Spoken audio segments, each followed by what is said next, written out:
Hello there. So you might be saying to yourself, what is Larry doing with this non-cutaway dreadnought Martin-esque style guitar? And it's quite a story, actually. About a year ago, I discovered that a friend of mine had what was purportedly a early 1960s Bozo Podunavac guitar that was in very, very rough shape. Unplayable, cracks on the top, needing a neck reset, all kinds of finish issues, really unplayable, bridge plate problems. And I decided, amidst any number of other 1960s, let's save the Bozo Podunavac guitar project, I decided I would dive into this one. And I got a hold of the guitar and examined it, and it did need extensive work, which, by the way, about a month and a half ago was completed by Garrett Burton out of the Milwaukee, Wisconsin area. And I couldn't be more pleased with all the work that was done and all the work that wasn't done to keep things as close to original as possible, while still maintaining, of course, a kind of a vintage flavor to the instrument. But let's start at the beginning. How do we know that this guitar, which without too close of an inspection resembles or is a Bozo? And we'll talk about a few different things about the guitar, but the primary identifier is on the inside of the guitar, and anybody that knows Bozo Podunavac and his instruments knows that he was always using this wood stamp to put Bozo Podunavac on the inside of the guitar. And this has this his wood stamp on the inside center strip and on the head block for the neck of the guitar, on the inside, and there may be other places I haven't done a full inspection looking for that, but it's clearly in there. And also, what is clearly original with the guitar is an ancient business card from the guitar store that Bozo was doing repairs for in the early 1960s. And it's the Chicago Guitar Gallery, Inc., Sales and Repairs. And they apparently had two Chicago locations, one on South Wabash, just south of the Loop, and then the other on East Van Buren Street. And there's also the name Wolfgang B. Ritter. And while this was before my time as a guitar player, I'm going to assume that he was the owner of the shop that employed Bozo. And there's also a great phone number, Harrison 78434, on this business card that's in here. So no area codes at the time in the early 1960s. And I've owned and had refurbished a couple of mid to late 60s guitars that were in the 65 range and 67 range. And this is clearly before that time, because even the 65 had a little bit of a nod towards the elegant headstock design that Bozo later modified to be even more flamboyant on the guitars that Leo Kottke and Peter Lang and Reverend Gary Davis made famous, that Bozo was known for. But this guitar does not have that. It doesn't have the black rosette with the very wide black rosette with the inlays. And of course, it's pre-Bell Western Jumbo, which was the body shape that all of these great players had instruments made with. The headstock itself, at first glance, looks like a Martin headstock, just kind of a rectangular, squared-off headstock. But if you look at it very closely, there's this beautiful slight radius and arc to the top, which gives it definitely, again, when you examine it closely, a non-Martin look to it. Other Bojo features would be the maple wood binding and also the wood purfling that is used that Bojo used on his simpler models. And oops, don't mean to be hitting things. And you can see the wood purfling, black white, leading to the maple on this guitar. And of course, this was a precursor to Bojo doing herringbone, or what he called a half herringbone or rope, and then of course the elaborate inlay. But this is a true handmade guitar, wood binding, wood purfling. And again, all the identifiers for a Bozo Podunavac guitar, despite the appearance of the dreadnought. The woods are curious because later in Bojo's building career, he refused to use Brazilian rosewood because of its tendency to crack when it was perfectly quarter sawn. Now, this was not a widespread kind of a thing because there are thousands and thousands of Brazilian rosewood guitars out there that have not cracked. But Bozo had some experience with this early on and didn't want to have to deal with unhappy customers or repairs. But this guitar is beautiful quarter sawn Brazilian rosewood, kind of alternating dark and light chocolate colored, and just a beautiful example of Brazilian rosewood. You'll notice that we can see some finished blems. The guitar was buff, but we didn't want to try to take it to make it look like it was a brand new guitar when Garrett Burton was doing the work. So there were things that we wanted to repair and the things that we wanted to make better and new-ish. And then there are things that we wanted to not touch and to just basically leave alone. The top had this double flamenco-style pick guard, and there were also some divots and things around the rosette that the pick guard didn't fully prevent, but they weren't really too deep into the wood. When the flamenco pick guards got removed, there was this heavy, I won't call it viscous, but very tacky glue that had been used whenever it had been installed. And there were a number of cracks on the top. One of the cracks was filled with a splice, but there were a number of cracks. So we took the guitar top, Garrett took the guitar top down to the finish, and all of this work was taken care of. Cracks were glued, etc. Again, the splice was put in. And by the way, structurally, the top was just, perfectly flat. There was no need to be worried about anything happening with bracing, etc. But we still put a very light spray on this, lacquer spray, and all of the age of the guitar is evident, and not just on the back and sides, but on the top as well, because again, we didn't want to make this look like a new guitar. Internally, we did replace the bridge plate because that was damaged in a way that the bridge pins or the string ball ends wouldn't seat fully and properly when trying to be held in place by bridge pins. The bridge was replaced.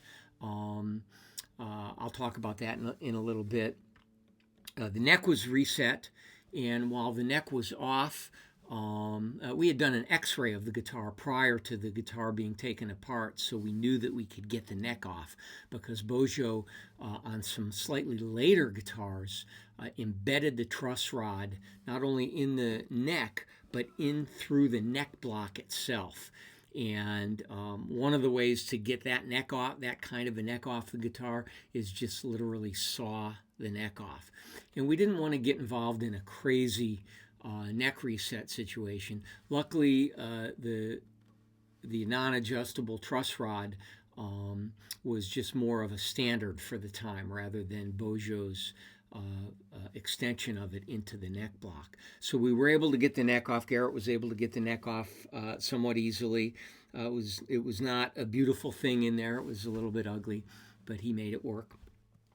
And while the neck was off, we pulled the fingerboard, and I decided that even though you probably wouldn't treat a vintage Martin guitar this way, I decided that I wanted this guitar to be a player's instrument and to be fully adjustable in a modern way. So we put in a two-way truss rod from Mark Blanchard.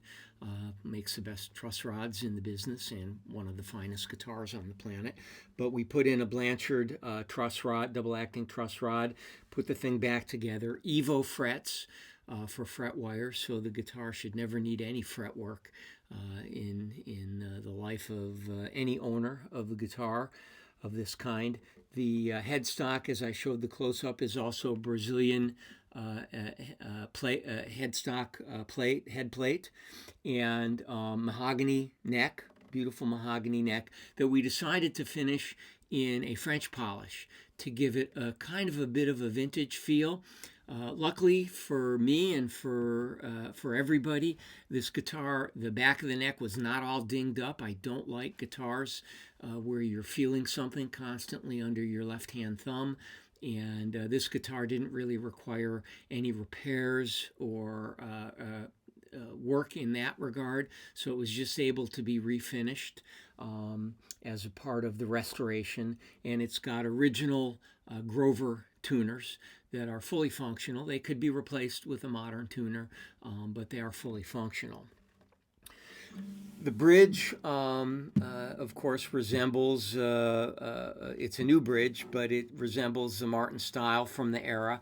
And it's not a modern drop-in saddle. It's what Bozo liked to refer to as a slide-through saddle. So it's a vintage saddle arrangement.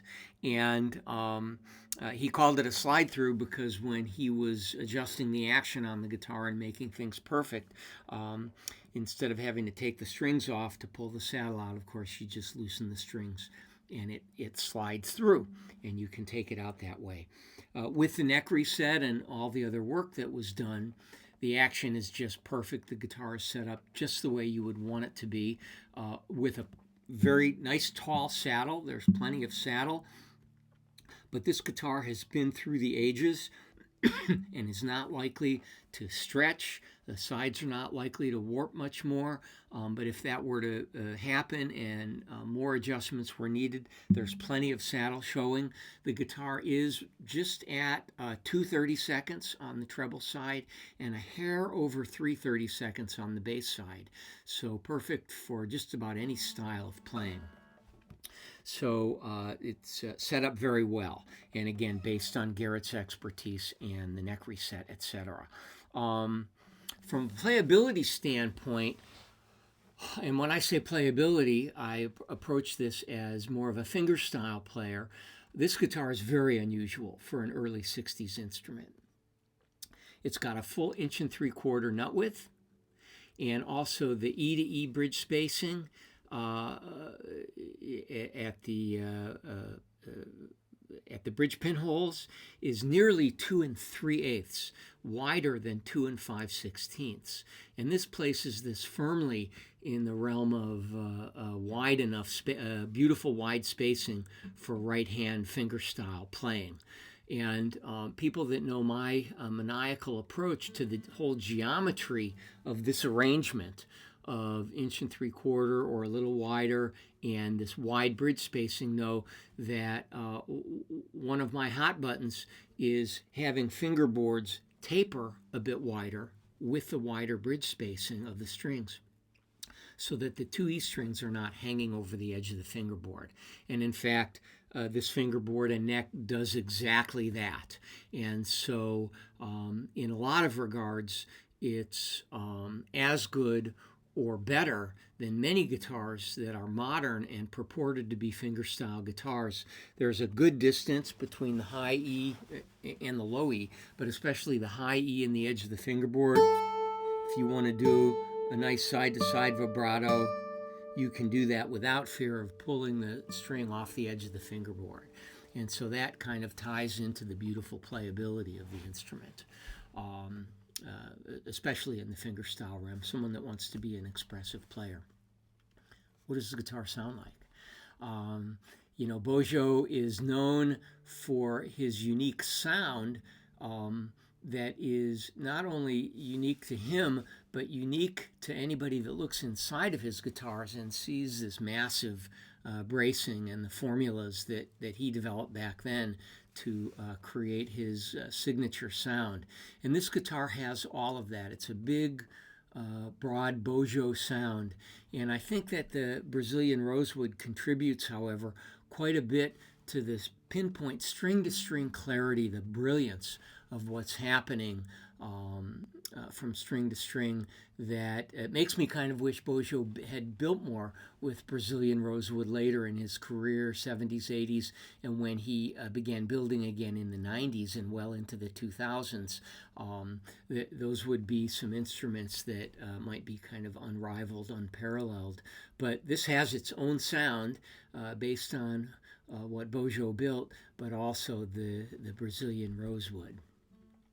And the rosette is something that is, not anything that we've seen typically from Bozo, but again, as an early 60s thing that he was just building a handcrafted guitar based on a Martin Dreadnought.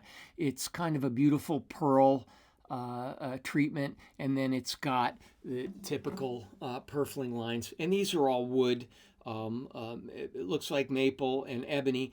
I don't know if it's ebony for sure, but he, when he did the big black wide rosettes with the small inlays of birds and whatever, that was some kind of a dark paper board of some kind. I don't believe that was ebony. And so I'm not really sure what the dark lines are here, but clearly the light ones are maple, and they match the maple binding, and it does match the purfling as well. So it's likely to be strips of ebony that were inlaid there as a part of his rosette design. So that kind of covers the guitar. I'm currently playing on very, very short scale, 24-inch scale guitars. So it's a bit of a stretch for me to sit behind this instrument and play it, but I'll try to give you a little bit of how the instrument sounds.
Big, huge, broad sounds, pinpoint perfection to the note, and just kind of a joy to play in terms of wanting to create a big cloud of sound in front of the instrument and for the player as well. So I mentioned that I'm playing on short scale guitars, which has been a come and go kind of thing in my life. And this guitar, as a dreadnought size, as a non-cutaway, as a full scale, is not really an instrument that I intended to hang on to. I wanted to have it worked on and saved and then presented to somebody in the community that would fit with the ergonomics of the overall guitar. So this guitar is being offered for sale. I'll have a bunch of photos that will be close-ups, trying to give you an idea about the blemishes and the things that any guitar from the 1960s, unless it's been a case queen, would experience. And again, we tried to keep all of the work that was done on the guitar to minimal cosmetics, to make cosmetic things right, and then of course the whole structure of the instrument and the playability of it was paramount for me. I really wanted to make this a player's instrument, and we did. So you know where to contact me. You might be surprised at the pricing I'm going to offer on this guitar. It's not going to be a crazy Martin vintage kind of thing. I know that the appeal to Bozos has its own category and its own market, but I do want to get this guitar into a player's hands. So we'll talk about that, and thanks for tuning in.